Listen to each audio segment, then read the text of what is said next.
Hello there, it's Carrie Rhoades here. I am very excited to be guest designing here on the 12 by 12 Cardstock Shop YouTube channel and making this super fun Halloween project with you today. I am using the Simple Stories Spooky Nights 12 by 12 paper in the One Cool Ghoul print. I love this plaid print. It is so very cute and it's got these cute little skeletons on the back. I also loved that I was able to order the exact number of sheets that I needed for my project from the shop.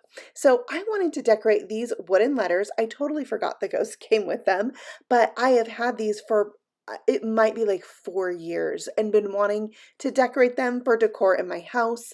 They just came from a local shop in my area, but you can find wooden things like this, at any local craft store, and you can easily cover them, paint them, and whatnot for your decor. So I'm going to trace the front side down onto my paper with a pencil, and that's going to allow me to cut this out. So I'm bringing out the scissors, doing some old school fussy cutting. So the pencil I find is really easy to see on black paper. So that was really nice that the back of this paper, or what I'm considering the back of this paper, is black. I'm really loving that plaid on the front, and I wasn't sure what I wanted to do on the back of my letters. These letters could be standing somewhere where you would see the back of them, and so I am thinking about that while I'm doing the front. So I have my B traced and cut out and ready to go. I'm going to do the exact same thing for the two O's, tracing them with a pencil onto the back side, and I am having the front of the letter be face down onto the paper, if that makes sense. So I have all three of them cut out and ready to go. But before I adhere them down, I want to paint the edge of my letters. So I have some black paint with a matte finish, and I'm going to use a sponge brush and just paint that on. I was debating whether or not I wanted to paint this, what I wanted to do, but I felt that it would be like really hard to try to adhere paper to this surface of the wood, even though it's pretty thick. So I decided I would just go ahead and paint it, and then I have a nice matte black finish.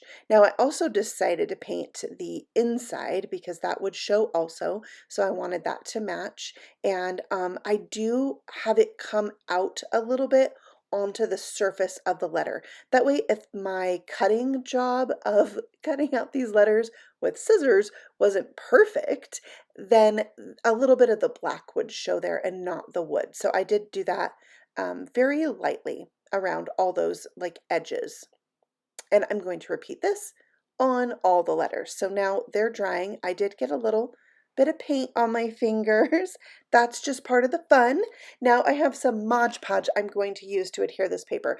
Another thing about this paper is that it is really high quality paper. It's nice and thick, and so using it for a project like this is really easy to do because it's going to stand up to this Mod Podge and being adhered down. I didn't have any trouble with like buckling or wrinkling or any of those things that happens like when you try to glue construction paper down and you're in kindergarten and you get way too much glue. None of that happened.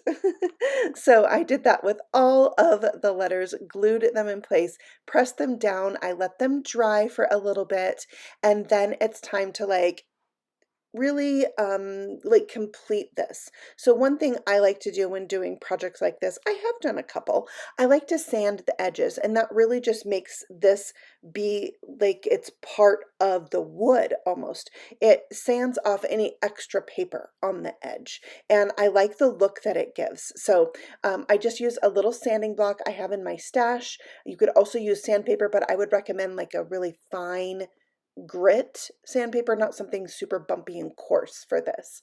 And you might have edges where you have more paper hanging off the edge, and you can just sand those away. So your paper does not have to be perfectly cut in order to do this. You can easily sand it away. You can add a little paint around the edge if you have like a blank spot, but I'm going to use my distressed crayons. These are actually mica crayons. But like I said, you could use paint, you could use ink with a sponge. The crayon is going to allow me to just, I rub it on there with like a crayon, you know, color it on, and then I'm burnishing it in or rubbing it in with my finger. And you see how it just kind of spreads out and gives me kind of like a little bit of a glow. This color is Iron Gate, and so it's just a gray color, but it does have a little bit of a shine to it because it has mica in it. So just experiment and have fun with maybe something you have on hand. You could easily just do some dry brushing with the black paint also. So there's the bee completely done with that mica crayon around the edge.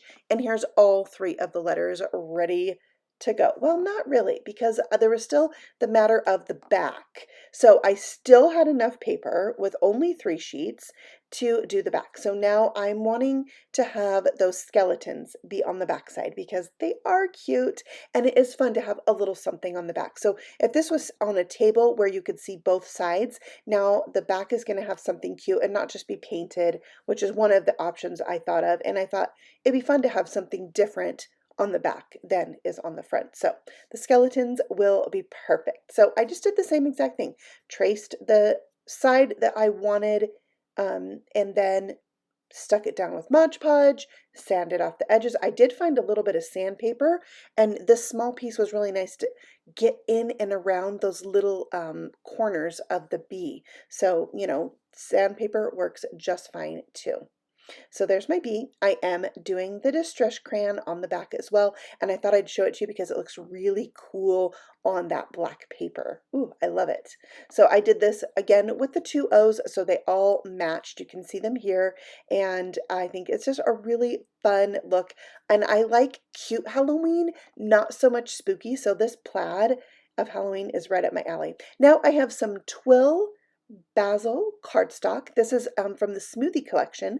I cut some squares because I need to cover up my ghosts. And then I'm using that same Distress Mica spray stain in the Iron Gate. The twill goes so good with this Iron Gate color. Now it looks really dark here, but it will dry back. I love the look of splatter, so having splattered ghosts make me so happy. But you could just do anything on here, other designer paper or patterned paper, maybe some like metallic cardstock. I mean, there's so many choices here. So I just thought this would be really fun because I love the splatter so much. So again, trace it, cut it out, and glue it on with Mod Podge. Really simple. Just, you know, repeat what I've already done. So I was like listening to a podcast while I was doing this and just having a really good time. So there is stuck down. I'll do the same on the back, but there is a hole, which like I was just rediscovering these letters. I'd had them for so long. I kind of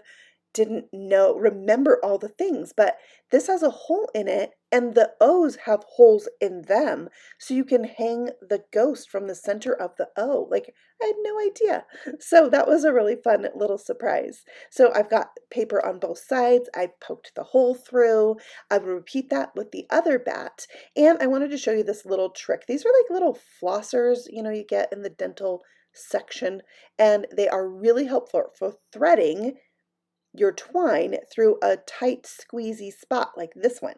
So I threaded that through. I actually ended up tying the twine together instead of just having a knot because it came loose. But I can also do that through the hole in the O because it's a really wide area for me to have to thread that twine through by hand, and I was able to just pull it right through, and then I can tie the twine in a knot and my ghost is going to like dangle there. Isn't that so fun?